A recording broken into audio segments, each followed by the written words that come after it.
जय हिंद दोस्तों। आज मैं बताएंगे साइंस का ऑब्जेक्टिव प्रश्न। साइंस का ऑब्जेक्टिव प्रश्न आपको बोर्ड परीक्षा में पक्का आने वाला है। चलिए स्टार्ट करते हैं। अवतल दर्पण की क्या कहता है? अवतल दर्पण की फोकस दूरी बकाता त्रिज्या क्या होता है? यानी अवतल दर्पण है उसका फोकस दूरी बकाता त्रिज्या क्या होगा? तो देखिए, अवतल दर्पण की जितना फोकस दूरी रहेगा ना ओकर आधा होगा। क्या होगा? आधा। तो क्या हो जाएगा? आधी हो जाएगा आंसर। आंसर क्या हो जाएगा? आधी। चलिए आगे बढ़ जाते हैं। अगला है, कहता है नेत्र लेंस की फोकस दूरी। क्या कहता है? नेत्र लेंस की फोकस दूरी कम होने जाने से कौन सा दृष्टि हो जाएगा? ये दोष हो जाएगा। अगर आंख की रोशनी कम हो जाएगा तो उससे कौन सा रोग हो जाएगा? तो निकट दृष्टि दोष हो जाएगा। कौन होगा? निकट दृष्टि दोष। अगर आंख की रोशनी कम होने लगेगा तो निकट दृष्टि दोष का रोग ग्रसित हो जाइएगा। चलिए आगे बढ़ जाते हैं। अगला है, लघु पतन के समय परिपथ में विद्युत धारा का मान क्या होता है? अगर लघु पतन कीजिएगा उस समय परिपथ में विद्युत धारा का मान क्या हो जाएगा? तो बहुत अधिक बढ़ जाएगा। क्या हो जाएगा? बहुत अधिक बढ़ जाएगा। लघु पतन के समय विद्युत धारा का मान बहुत अधिक बढ़ जाएगा। चलिए आगे बढ़ जाते हैं। अगला है,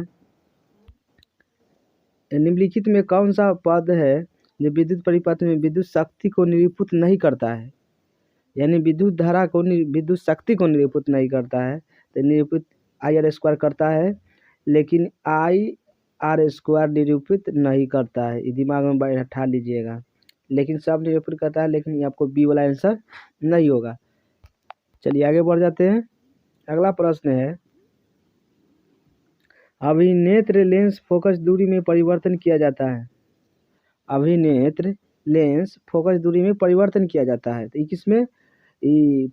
पक्षमाभी मांसपेशिया द्वारा। पक्षमाभी मांसपेशिया द्वारा। तो आपको सी इज द करेक्ट आंसर हो जाएगा। आगे चलते हैं। अगला है, कहता है निम्नलिखित में कौन सा ऊर्जा स्रोत और ऊर्जा का व्युत्पन्न नहीं करता है? कौन सा ऊर्जा स्रोत है जो सौर ऊर्जा को उत्पन्न नहीं कर देता है? तो ये कौन है? तो ये आपको है पवन ऊर्जा। कौन है?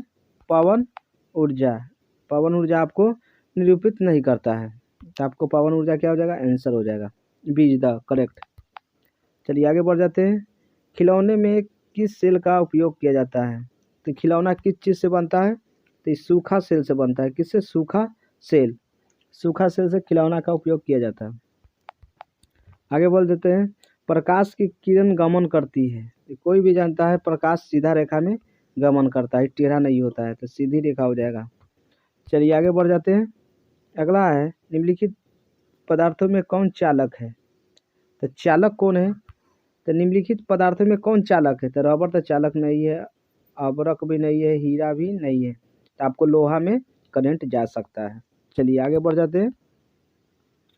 क्या कहता है, किस वस्तु का प्रतिबिंब नेत्र के किस भाग पर बनता है? यानी कहने का मतलब वस्तु का प्रतिबिंब नेत्र के किस भाग पर बनता है? तो किस भाग पर बनता है? रेटिना पर। रेटिना पर बनता है। चलिए आगे बढ़ जाते हैं। अगला है, क्या कहता है, निम्नलिखित में किसका उपयोग लेंस बनाने के लिए नहीं किया जाता है? तो लेंस बनाने के लिए किसको किया नहीं जाता है? देखिए, हवा के तो किया जाता है, पानी के भी किया जाता है, कांच के भी किया जाता है, लेकिन पारा आपको शीशा का प्रयोग लेंस बनाने के लिए नहीं किया जाता है। चलिए आगे बढ़ जाते हैं।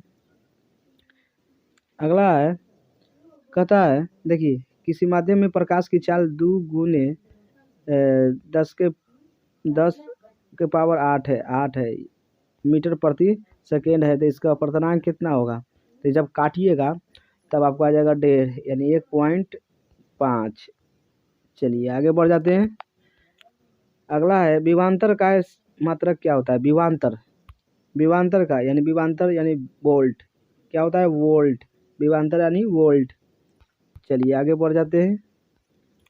किस कथी कहता है, किस वर्ण रंग का तरंगदैर्घ्य सबसे अधिक होता है?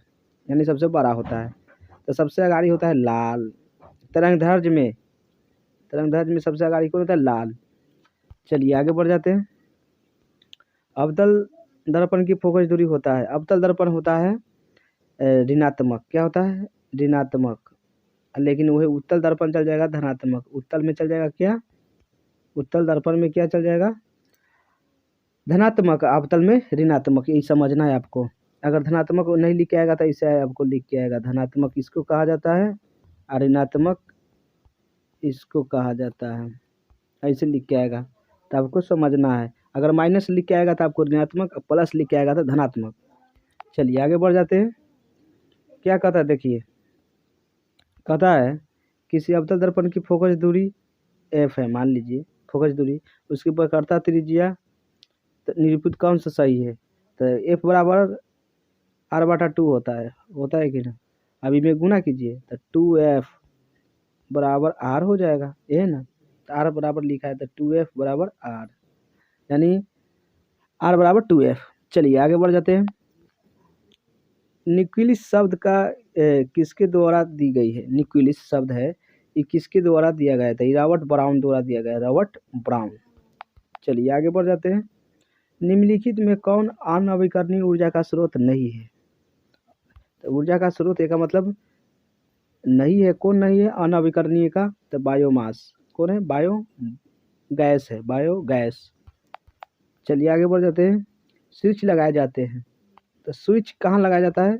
तो स्विच ठंडे तार में लगाया जाता है, स्विच ठंडे तार में लगाया जाता है, ठंडा तार नहीं गर्म तार में लगाया जाता है, तब ना लाइन काटेगा।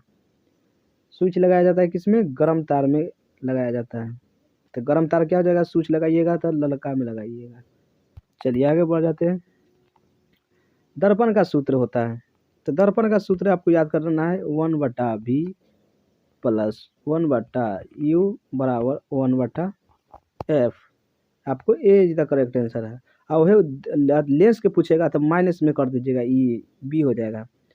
अगर दर्पण के पूछेगा तो प्लस, अगर लेंस के पूछ लेगा तो माइनस में हो जाएगा 1/v, यहाँ पर खाली माइनस लगा दीजिएगा तो आपको काम हो जाने वाला है।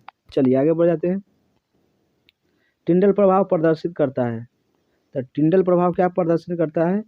प्रकाश का प्रकीर्णन, प्रकाश का प्रकीर्णन। तो आपको D is the correct answer. चलिए आगे बढ़ जाते हैं। कार्य करने की क्षमता को कहते हैं, तो कार्य करने की क्षमता को ऊर्जा कहते हैं। क्या कहते हैं? ऊर्जा। तो ऊर्जा आपको आंसर हो जाएगा। चलिए नेक्स्ट बढ़ जाते हैं। उत्तल दर्पण में प्रतिबिंब बनता है, तो उत्तल दर्पण में आभासी प्रतिबिंब बनता है। कैसा? आभासी। उत्तल दर्पण में हमेशा आभासी प्रतिबिंब बनता है। आगे बढ़ जाते हैं। क्या कहता है? प्रकाशिकी माध्यम कितने प्रकार के होता है? तो प्रकाशिकी माध्यम 3 प्रकार के होता है। कितने? 3 प्रकार के प्रकाशीय माध्यम होता है। चलिए आगे बढ़ जाते हैं। डायनमो परिवर्तित करता है, तो डायनमो क्या परिवर्तन करता है? यांत्रिक ऊर्जा को विद्युत ऊर्जा में चेंज कर देता है। डायनमो क्या है? लाइन बनाएगा तो यांत्रिक ऊर्जा को विद्युत में कन्वर्ट कर देगा। तो चलिए वीडियो अच्छा लगा तो लाइक सब्सक्राइब एंड शेयर। देखने के लिए थैंक्स।